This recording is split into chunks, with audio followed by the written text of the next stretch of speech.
Mag-anak na nakatira sa isang kubo na yero at sako ang haligi. Pinagtagpi-tagpi upang sila may masilungan. Dahil sa hirap ng buhay nila, wala silang maayos na gamit.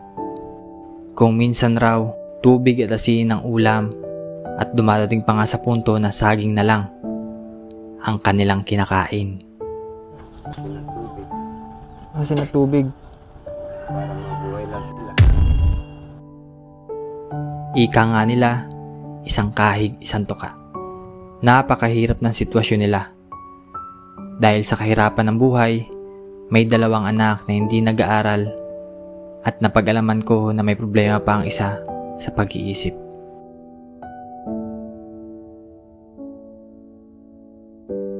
Mga kababayan, narito po ang kwento ng kanilang buhay.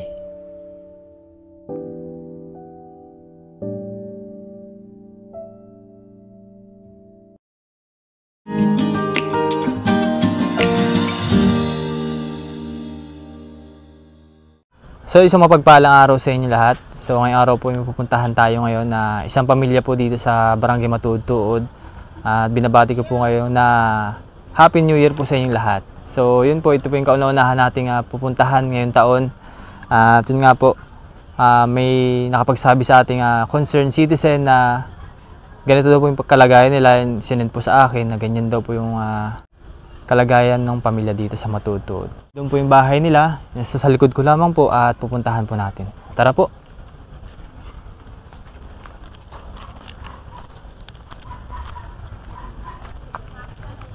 Ayan. So medyo masama po ang panahon ngayon dito sa Mindoro. At talagang maulan po. Ayan. So kasama ko pala ngayon si Mrs. Ang camera woman natin ngayon.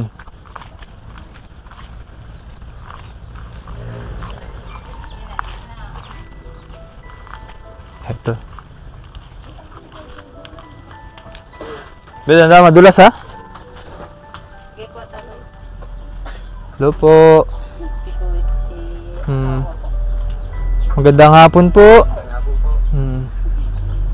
Ay, ito po yung tahanan niyo, Nay. Sige lang. Maputik po at naulan. So ito po yung bahay ni na ate. Ano po pangalan ng ate? Maria Elisa? Si Kuya po? Kuya JC. Si Ate Maria Elisa at si Kuya JC. So, ilan taon na po kayo nakatira dito? 3 taon. At hindi kayo taga dito sa Mindoro? Dati po kami nasasalita. Pero yung itong lupa po ito ay ano, parang kakilala nyo rin yung may-ari. Kaya pinatirik po kayo dito. Ano pong kinabubuhay nyo, ate? Ay, yung tinda ng sampalo. Bawat talbusan. So, bali po yung kinikita nyo, ito po yung pinagagastos nyo. Si Kuya po. Wala mo. Tanggap trabaho. Ay, kamusta po ang buhay nyo dito, ate? Ayos naman. Kay ate, Kuya, kamusta ang buhay dito? Naman po, nakakain din po ng 3 litros sa isang So napansin ko po yung bahay ninyo ay tagpi-tagpi po. tagpi-tagpi. Ano po yan? Kulang nga po dahil wala pong ibang... Kasi yung sinad sa akin ni Ate Mary Jane po ay, si Ate Mary Jane po kasi yung sinad sa akin ng bahay ninyo ay. yung dati yung siguro, dati. nag-iba na po. Nagiba na po yun. Nagiba na. Gawa po ito. Tumpa na lang kanya. Ito po ang Tapos bagong ito na gawa. lang tinaktik. Saan po galing mga yero na to? Doon po sa dating bahay yung panatiktura na yung pag-iba na. Talaga pong kung ano lang po yung ma-build nilang bahay ay ganun po talaga oh. Tagpi-tagpi po yung dingding.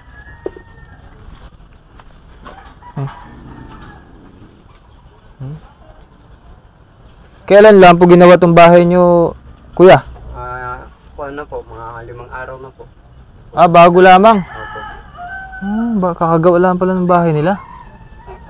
Walang pong naggawa-gawa niya. Ikaw din lang po. Walang katuwang. Saan lang ako nakuha ng kahoy para mailagay. Matulungan lang kami. Kumusta po yung pagkain niyo dito pang araw-araw, kuya? Minsan, nabilin siya rin ng pangulam-ulam. Pag nakabenta ng talbusan, Ito yung buhay nila. No? hirap talaga. Ilan po anak ninyo, ate? Dalawa. Yung sample, isa, Yung may kapansanan po. pansanan. Special child. Hmm. Nagawala pa naman po yung anak ko. Gawala? Bakit? Ay, may kaya problema po. nabisyo nun. Nagawala yun. Mayroon kasi Ikaw na. nalagnat. yung nanganganak. Nalagnat po nga. Ay, pwede po kami pumasok na lang? Ay, pumasok po kayo. O, yung aso o baka. Hindi man yan. Akakali yung Pasok muna kami, bilot. Hala, Baka may aso naman dyan. ganito pala yung bahay nila. Oh, wala po silang maayos sa gamit din sa loob. nalagnat pa nga. Wala Ay, pa nalagnat gamot po. eh. Sige lang po at... Tagpitak. Ito yung bahay nila mga kababayan. Talagang kuhan. Hmm. Walang pambiling pang plywood. Hmm. Kaya yan, sako na lang.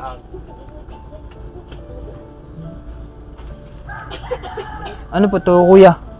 Kuhan po, pinaka-kwarto po namin. Ay, kwarto po ninyo. Pinagpag- Pinakang division po nila yan, oh. Sako na rin laang.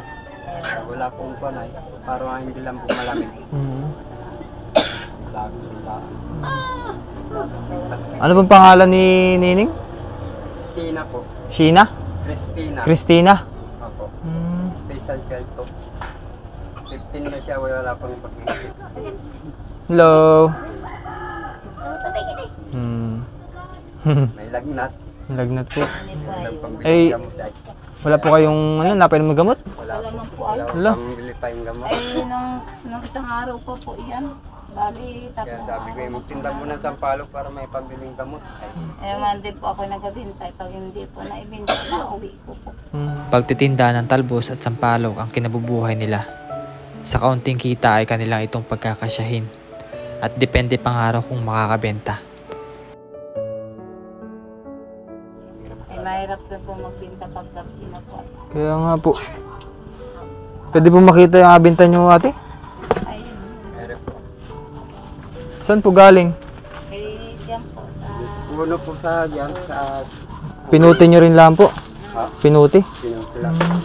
Ito pala yung nabinta ni ate. Busy na lang po niyan. Tapos kangkong. Talbos ng kamote. Yan lang. Ano? Ito lang yung pinagkakabuhayan po nila. Kung walang benta, paano po pala pag walang benta, kuya? Ay, wala.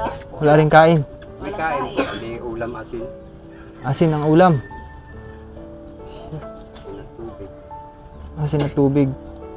Para mabuhay lang sila. Hirap talaga. Ay, nag-aaral po sila. Ay, hindi po napasok gawa ng kapos po kami. Talaga. Ay, matanong ko lang kuya, paano nyo kinakain ganitong buhay, kuya? Talaga, taste lang. Basta ay mahalaga, makain ng mga bata. So ano po bang pangarap nyo sa mga bata? Support na lang pag-aaral.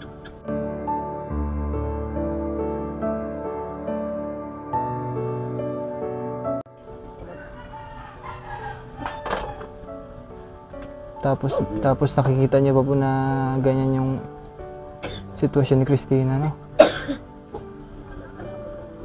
Munti na inalagnat na ni Tia. Eh, wala kami papainom. So habang nagtatrabaho po si ate, kayo po nag-aalaga sa dalawang bata? Ano ka na yan, ha?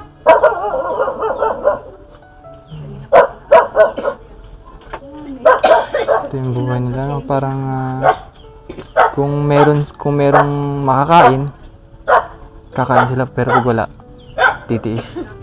Ganun po kahirap yung sitwasyon nila dito sa bahay nila. Yan eh.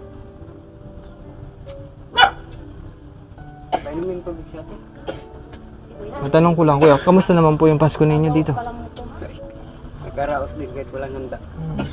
Basta kompleto. Sa kompleto. Ari ay Tia. Ganun kapitbahay. Itong kami ako. Bagong taon lang. Talagang hirap. Pero may pamilya pa po kayo, kuya, na mga Meron malayo o pagka-Ilocos ako. taga-Ilocos ko talaga, si ate. Dito siya. Ay, wala po kayo dito ng kuryente, kuya? Wala po. Paano ilaw nyo? Ay, ito, gasera? Gasera yung crudo, yung karga. Ito. Yan lang ilaw namin. Ayan, sa sunod at dadalang ka namin ng solar. Kahit paano yan. Pangarap ko solar. Paano makakabili? Talaga.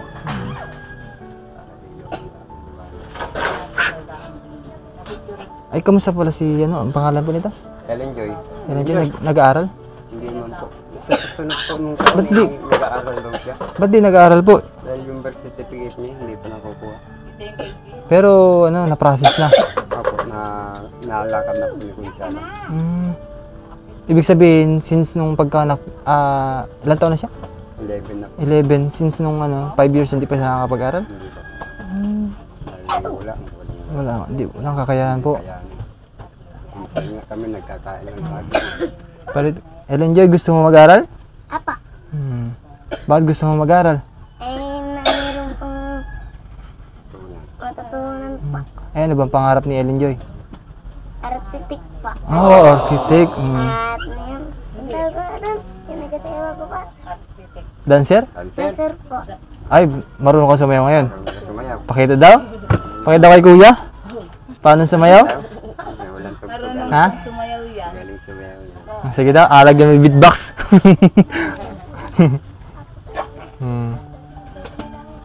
Ay, Ellen Joy, kamusta naman ang buhay mo dito?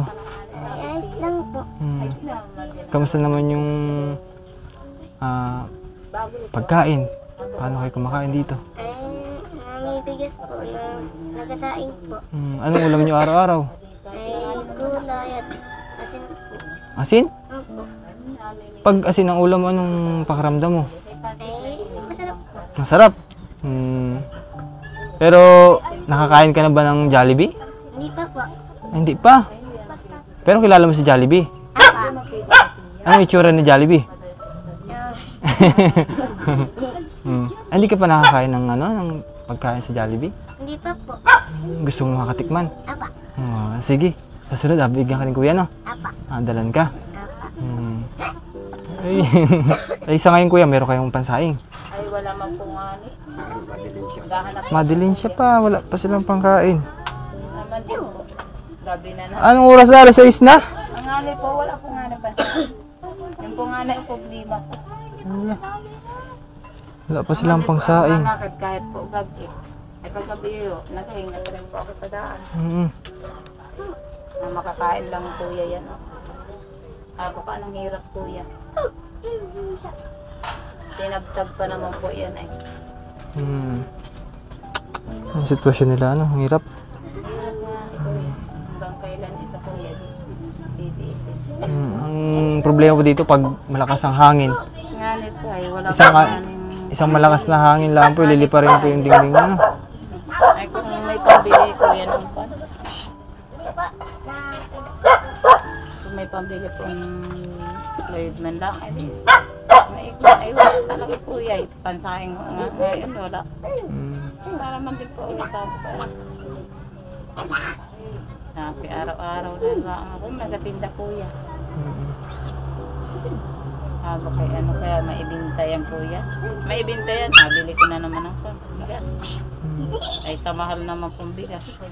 Okay, ano na ano. So wala pa daw silang kakainin. So ito pa lamang, gagawa pa sila ng gagawa pa po sila ng pera. Pag nabenta to lahat, Ay kung wala doon pa naman. lamang sila makakabili ng pagkain. Ayan po ang gawa ko po yan. Araw-araw po yan eh. Sabi nga na rin, asawa ko, ano kaya may ibinta yan? Ay 15 po nga na ang kilo niyan eh. Hindi pa rin. Tapos may sakit pa si May sakit ako yun. Christina. Nalagnat pa po. Wala man lang ang gamot. Ay tiis muna tayo. Ayun sa bali ate, hindi na kayo magtitiis muna ngayon. Kasi may dala akong pagkain para sa inyo. Huwag na muna itong tinda, bukas na lang. Ano? Gabi na rin naman. Ani po ay. At naabala ko na rin kayo. Na? So, may bibigay po ako sa inyo na pagkain po. Para na sa ganun po, kahit pang ilang araw po, makasuporta po sa inyo. Wait lang po ah. Ito po yung bibigay natin na groceries para po kahit papaano po ay may makain po sila kasi wala pa daw silang kakainin ngayong araw. So magtatrabaho pa lang sana si ate, magbebenta pa lang sana ng sampalok at depende pa dun kung may kikitain siya. So ito po ay dala natin. Saktong-sakto yung punta natin dito kasi wala silang kahit na anong pagkain. Ano po? Ito. So ito po ate.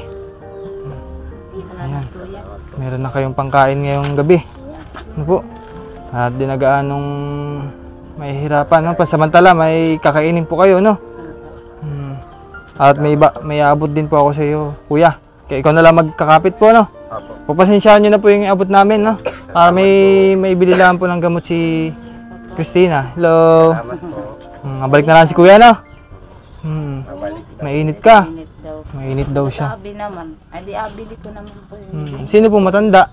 Ere Yung po. po. Si Christina. Opo, ari po ang bunso ko. Jensen na po ito. Ari naman po, unsi na. Jensen tapos gumagawa. Ay si Ellen Jo ano? Gusto ko pala maging mag-aral. architect? Opo. Mm. Yun po ang pinangarap niya sa akin. Mm. Eh, anong hirap po naman na buhay. Di, sabi ko, may dumating naman sa yung gapaaral. Tapos may problema po sa pag-iisip si Christina. Man din po. Wala po kayong pinapainom na ng gamot? Wala po. Wala man. Pagkaanak po ganyan na siya? Apo. Ganun. Oo, gaya na po. Ari lang po, hindi nga ni po panghuli. Ay kahit po naman gayaan, natutuwa rin po yung asawa ko at magkasama ho siya. Nauutusan po aring isa. Ari po naman, natulong po sa akin sa pagtinda. Sa araw po ay sa gabi, hindi ko na po inasama. At masasakyan po nga ni ay. Pero minsan ba, kuya, may times na wala kayong makain dito? Ay, oo. Meron po. Saging lang po. Saging po nga. na Saging? nakain. Opo, yung mga Nalaga. bata.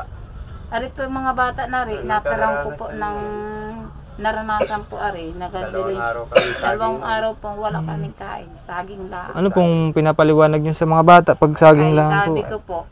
sabi ko dyan, ay sabi mo dyan sa mga bata, itis lang, at wala talaga. Tawa-tawa lang yan. Si Ellen Joy masiyahin ano? Ay, Tingnan mo. oo, masaya Tawa lang, tawa na nineng.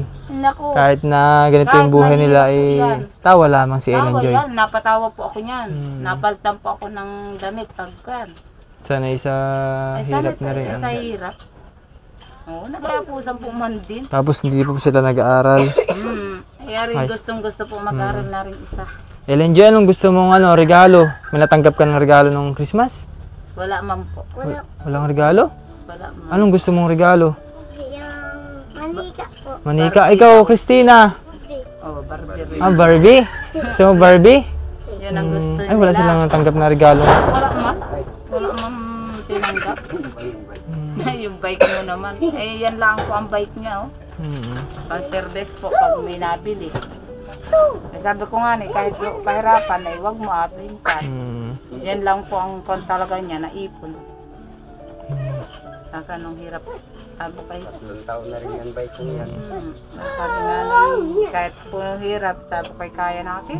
Malambing pala si Christina, yun na. Naku, malambing yan. Camping yan. Araw ay kan. Kain ikaw ng marami mamaya, no? Tapos inom ka ng gamot, no? No? Bebe. Matanong kuya. Tanong ka. Kain ka ng marami, tapos inom ka ng gamot mamaya, no? Para mawala na yung init ng katawan mo, no? Magagalang naman yung mga bata, no? Gagalang Kakatuwa po yan, naman eh, lalo kahit po na- Ito po, parang dancer siya. Hmm. Mahilig po ito sumayaw sa video open. Galing po nito. Kaya sabi ko, aba, unsit lang yung anak ko ito.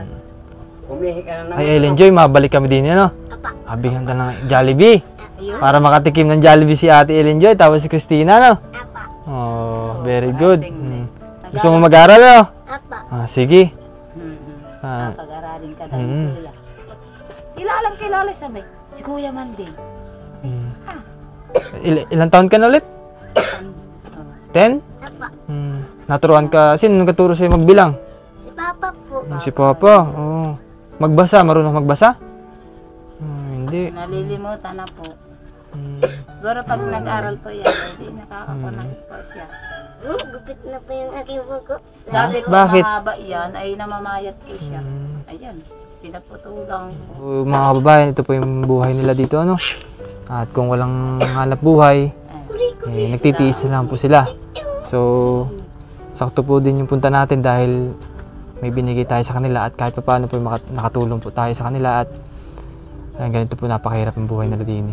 At yun nga po, sa mga nais po magpaabot ng tulong po para sa kanila, mag-message lang po kayo sa Ren Vlogs, nakita niyo po sa screen. At any amount po yung malaking tulong po yun para sa pang-araw-araw ng pamilyang ito. So ito po yung kalagayan nila. At yun nga po, maraming salamat po sa inyong panonood. At yun nga, may message po ba kayo, kuya? Sana mapagawa yung aking bahay na kuwan. Malagyan mo lang kahit plywood. Pag baka umulan na malakas Ay, natulo po dyan. Na ang piyas. Rin po, ang piyas. ang piyas po doon. Tsaka pag malakas ang hangin, hindi napasok. Kaya po nilagyan ng sako para hindi kami mabasa. O, kasi yung sako minsan kapag sobra na yung ulan, pasok din ng tubig. Paano kayo doon? Saan kayo natutulog? Ay, upuan no. Upuan tulog. Upuan tulog. Tulog po. Ay, rin dalawang Ay, rin bata dalawa, po. Ay, nakalong namin. kalong po ari. Cover namin ng kuwan ulan. Huh? Di ba lang yung mabasa, wag lang yung mga bata. Yung po ang nagawa. Ganun pala yung sitwasyon nila. Ang lamig niyan eh. Kami kahit malamig ako, okay lang. Yung mga bata may nakalamig yan. Kung ma-imagine kung paano sila natutulog kapag malakas nga ulan. Nakaupo si tatay, si nanay, nakaupo din tapos kalong-kalong yung dalawang bata. Ay, yun po nga lang po ang kusagaan. Gusto po ano lang. Tapos wala din kayong ilaw dito. Wala. Siyempre po pag malakas ang ulan, malakas ang hangin, hindi kayo naggagasera.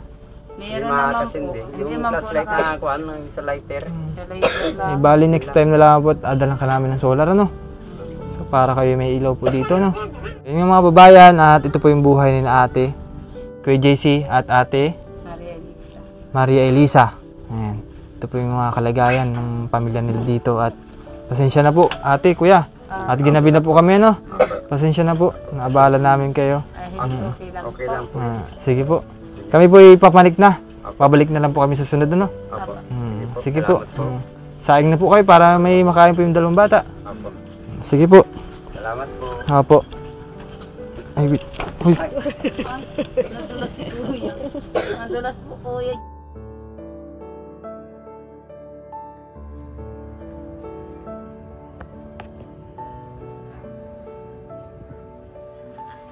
So yun guys, pauwi na kami, no? So talagang walang kailaw yung bahay nila. Sobrang dilim po, no? Kawawa naman yung pamilya doon. Wala silang ilaw. Sunod ay dadalan po natin ng solar kahit paano po ay mabigyan sila ng liwanag sa ganitong oras.